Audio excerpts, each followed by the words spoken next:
larga, entonces se puede reducir esto. No reducir en la rama horizontal, sino la rama ascendente. La rama ascendente se puede hacer un corte así para evitar lesionar justamente los elementos que pasan por dentro. Aquí, fractura acá, antes de ingresar los elementos a los detalles inferiores, la arteria inferior. Entonces hace una posición acá, escalada primero los orificios, y después de hacer los orificios ya se puede romper. De tal manera que queda algo parecido a esto. Algo parecido a esto. De esa manera se puede encajar la parte horizontal en la ascendente. Se puede cabalgar la rama horizontal en la rama ascendente. Si reduce la, vamos a repetir ahí, vamos a reducir hasta atrás. Pero hay que no poner clavos ahí, sino se fijan los dientes de tal manera que se puede soltar esa fractura. Prácticamente se le pone un freno a ambos lados, se sujeta a la mandíbula inferior, a lo superior. No le vamos a hacer a la hoja, solamente le vamos a hacer a cada detalle. Porque hace un tiempo sujetos como dos a cada detalle sujetas a comer líquidos o a poder masticar. Entonces sería líquido. ¿Hasta cuándo? Los 10 días que se vuelve el callo. Una vez que se vuelve el callo ya se le suelta y puede comenzar a comer. Como ha sido una fractura, hay que dejar que se forme bien el callo óseo para forzar. Ya después de que se empezará con dieta blanda, evitar sólidos, evitar que mastique. Entonces de esta manera ya después de 3 semanas, 4 semanas ya puede ser su vida normal.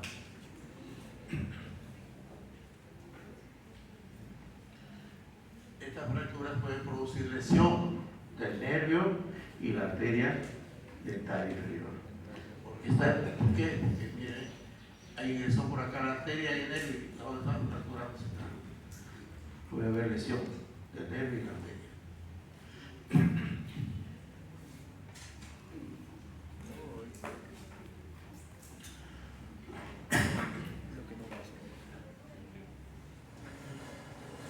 Los traumatismos no se llaman TEC, sino encefalocraneanos. Traumatismos encefalocraneanos. Obviamente se llama TEC. Pero en realidad lo que primero se lesiona es el encéfalo. El encéfalo craneano. La parte dura es el hueso.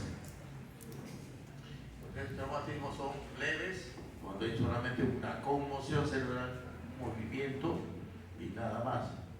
Que se llama conmoción cerebral. Y la otra ya es severo o grave, cuando ha habido una ruptura, ha habido ruptura de arteria, ha habido lesión ya de masa cerebral. Entonces, esos son graves. Hasta este nivel lo podemos observar controlando presión, controlando de que ya no haya más sangrado. Pero ya cuando es severo, grave, hay que intervenir. Si sigue sangrando, hay que evitar que siga lesionando la masa cerebral. Entonces hay que hacer drenaje y cauterización de los vasos que están sangrando.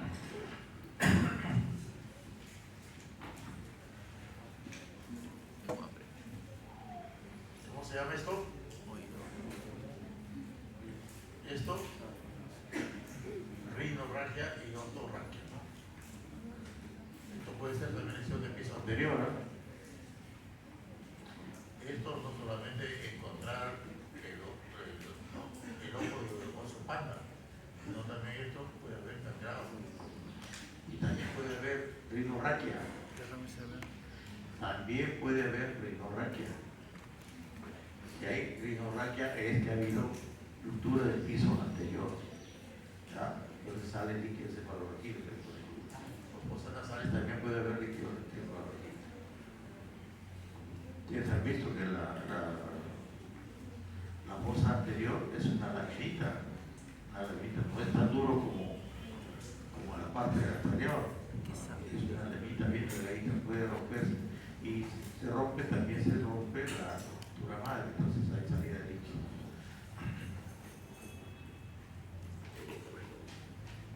Entonces, lo más importante en cráneo es lesiones a nivel de la unión del ala mayor del esfenoides con el parietal, el frontal y la función del terio.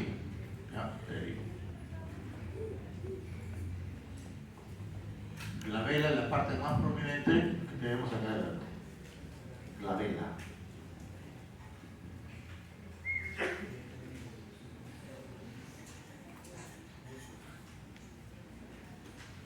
Entonces, este punto y este punto son importantes para el piso del cráneo.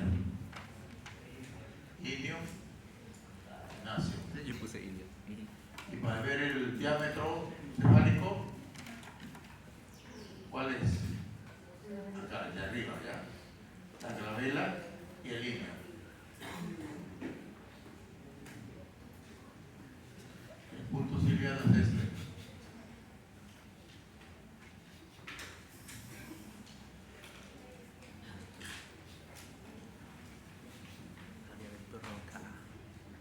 No siempre la cisura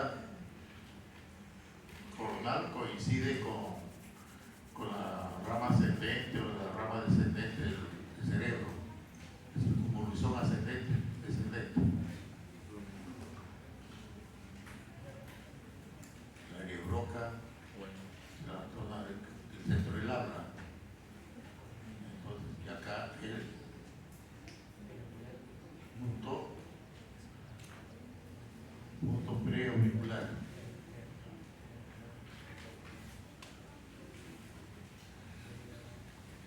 Piso del cráneo.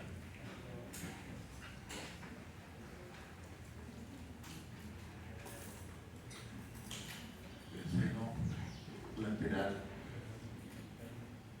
Seno lateral por donde baja la arteria, la vena safena, la vena yugular. La vena yugular.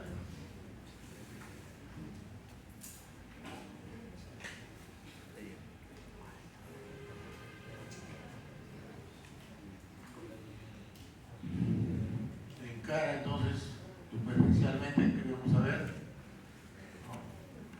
El trago, la parte más prominente que tenemos, se llama el trago. Y atrás, el antitrago. Es la hélice lóbulo inferior.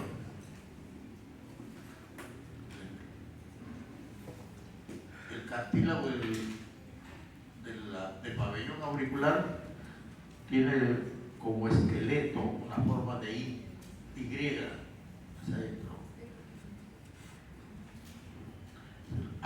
El ala del pabellón auricular. Fosas nasales o narinas. Acá es el filtro, se llama esa parte media, el filtro. Las narinas, la parte anterior de las narinas, es el ángulo de la nariz, el mentón, y acá el gonio. Filtro, la parte media, el filtro. Entonces, al ala de la nariz lo suspende un musculito elevador del ala de la nariz. Y cuando se levanta el labio, elevador del labio. Y este, cigomático. También podemos nosotros hacer gesticulaciones con las fosas nasales. El curiecito, el conejito de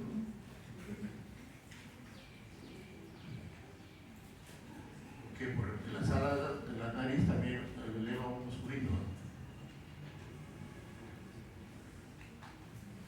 interno, canto externo.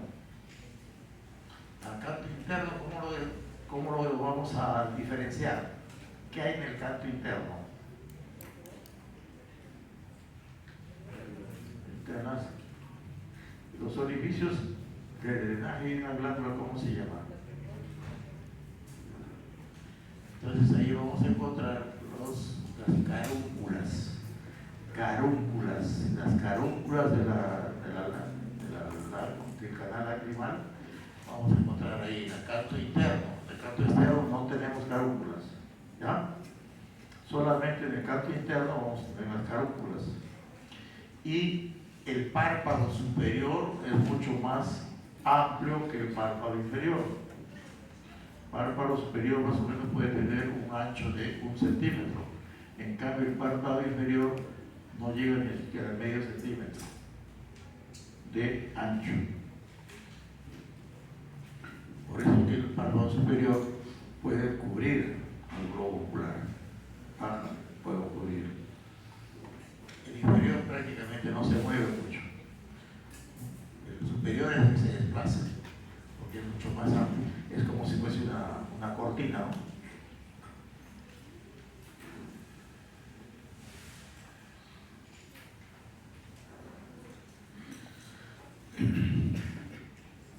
Las cejas, el arco superciliar. Arco superciliar es la parte profunda o gruesa del hueso frontal. Arco superciliar, y esto viene a ser la ceja. La ceja es la parte externa, ¿no? Lo visible de los vellitos, ceja.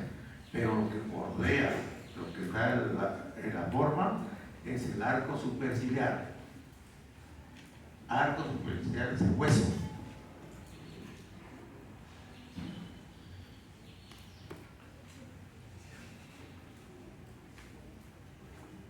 Y vamos a la parte más bonita que tienen a veces las niñas también. Es el cuello, ¿no? El cuello.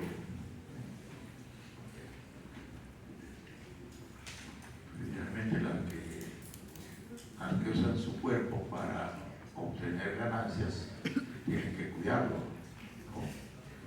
Tienen que cuidarlo. Entonces, el cuello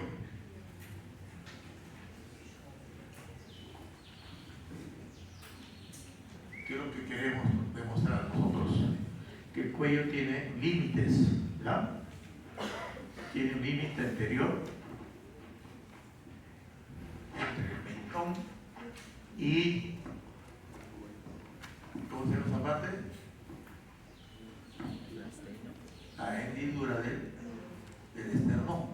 En la línea media, ahí, mentón y línea media del esternón. Ese es el límite anterior. Límite anterior del cuello, mentón y la parte media del manubrio esternal. Límite posterior, borde anterior del trapecio. Borde anterior del trapecio. El trapecio nace desde la línea curva occipital y se viene hacia la espina de la escápula, arriba, borde superior de la espina de la escápula. Entonces, toda esa parte anterior del trapecio es su borde, su límite posterior del cuello. Que es un cuadrilátero. ¿Sí? Línea media, borde anterior del trapecio, acá, éter, mastoides y el mentón, otra línea, límite superior. Límite inferior, manubrio esternal y articulación acromio-clavicular. Ese cuadrilátero, anterior, línea media, posterior, borde anterior del trapecio, superior, mastoides y mentón, y el inferior, manubrio esternal con articulación acromio-clavicular. Ese cuadrilátero se llama cuello. Lo de atrás se llama nuca. La cara posterior es nuca. Acá, la parte lateral es el cuello. ¿Sí? Este es el cuello. media. Trapecio, atrás, trapecio. Inferior, mandíbula externa y articulación acromioclavicular. Arriba, mentón y mastoides. Ese cuadrilátero es el cuello. Como ustedes ven, la piel de esa porción es bien delicada, muy fina, tiene escaso tejido subcutáneo. Inmediatamente debajo de ese tejido subcutáneo está este gran músculo de la mímica, el platisma. Se llama músculo subcutáneo o platisma. Cutáneo del cuello que me llama. Le da la forma acá.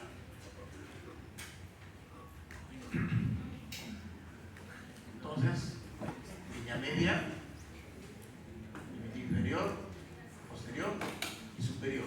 Este cuadrilátero es dividido por un gran músculo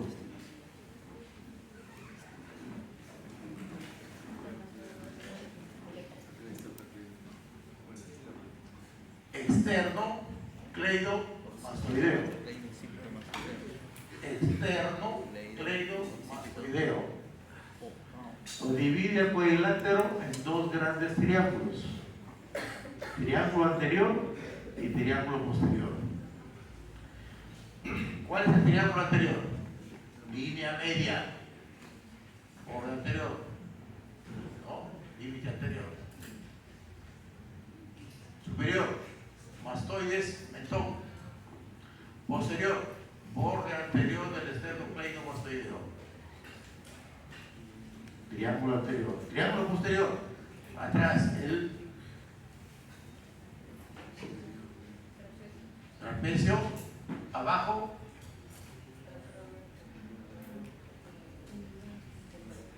esternón y acromioclavicular. Y adelante, el borde posterior del esternocleidomastoideo. Esos dos triángulos a su vez son subdivididos por un musculito que nace desde el yoides y se va al omóplato, o del omóplato al yoides, homoyoideo. Pasa por detrás del esternocleidomastoideo. Cuando pasa por detrás del esternocleidomastoideo, como que se estira y deja un tendón intermedio.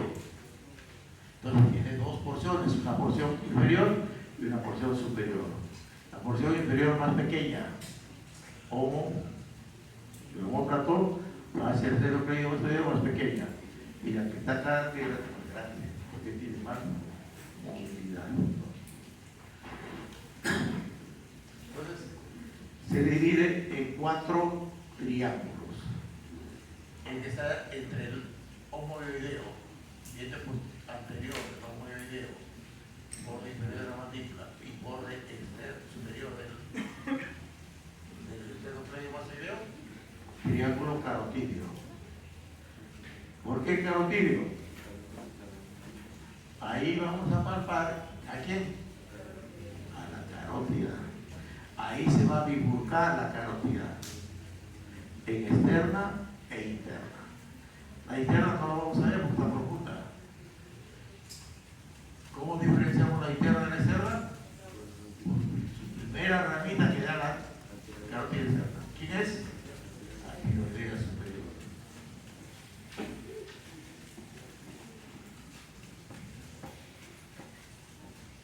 Este complejo más bien prominente, el izquierdo, que es como se forma aquí como un lecho, el triángulo posterior. Y el triángulo posterior se subdivide en 2 triángulos a su vez. Uno de atrás, que es el occipital, y uno acá pequeño, el homoyoideo, el posterior y la clavicular. ¿Cómo se llama ese triángulo? Lleva el nombre del elemento inferior. Clavio, triángulo subclavio, o la clavícula, triángulo subclavio. ¿Cuáles son los elementos del triángulo posterior? El triángulo posterior, ¿qué sale? El nervio,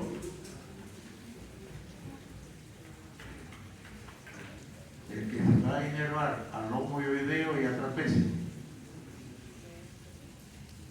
También al esternocleido más allá.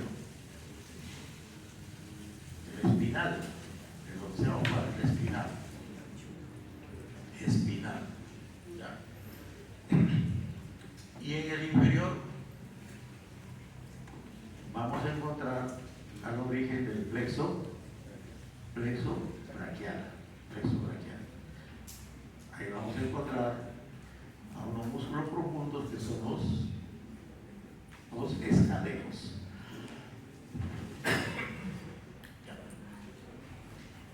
Y adelante aquí, el triángulo inferior, ¿cómo se llamaba? Entre el lomo mioideo y el límite medio, y atrás el esternocleido mastoideo. El triángulo muscular.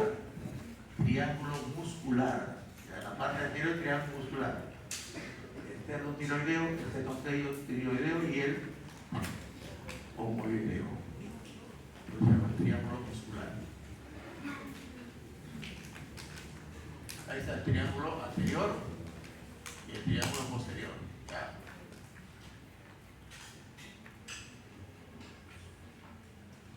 Anterior, posterior. El homoideo que nace aquí y viene acá al dioides, lo va a dividir entonces. Este es el triángulo occipital y acá el subclávio. Y acá el triángulo carotidio y acá el muscular.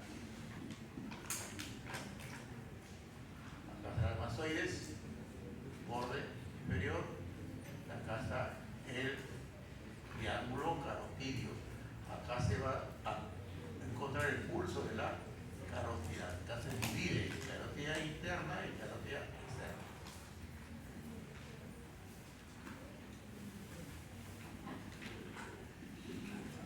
Entonces, en la parte superficial vamos a encontrar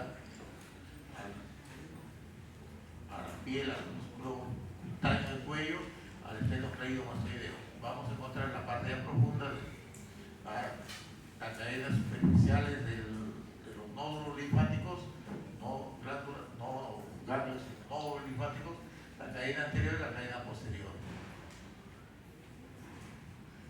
Acá los supraclaviculares, acá el mentón, submaxilares. Cuando ustedes encuentren un nódulo linfático infartado, hay que buscar la proximidad de su origen. Si encontramos un mentoniano, ¿de dónde provendrá ese nódulo? De la cavidad oral, ¿no? O el mentoniano, también la cavidad oral, pero igual que todo, en la glándula submaxilar.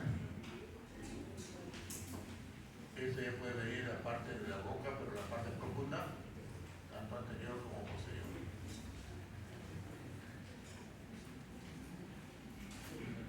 Borde superior, borde inferior, borde posterior y límite anterior.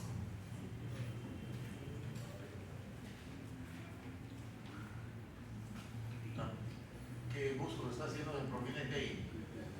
El platismo, ¿no? Y acá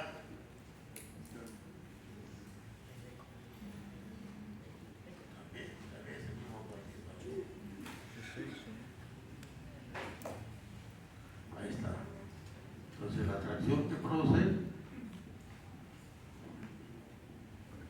es el músculo platismo. Borde inferior de la mandíbula, a un lado y a otro lado. Ahora con los pectorales. Se cansó su compañero y se fue. Así es como aprende.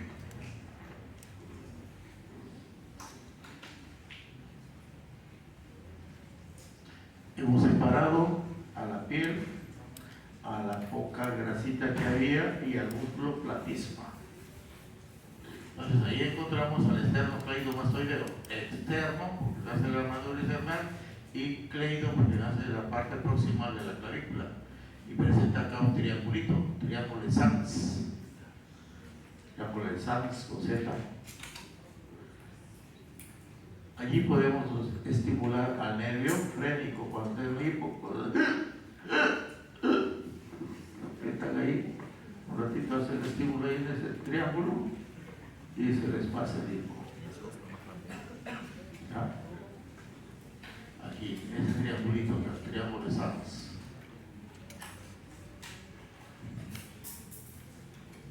Esternocleidomastoideo, triángulo anterior, borde inferior de la mandíbula, hasta las mastoides, línea media.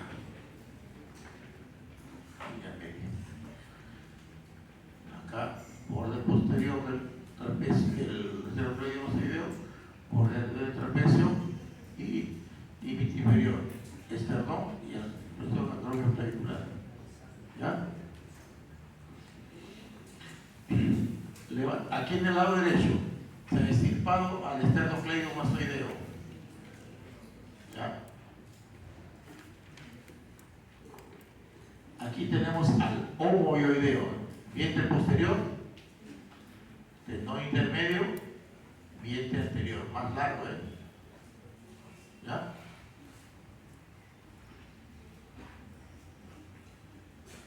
Más profundamente, este musculito externo, tiro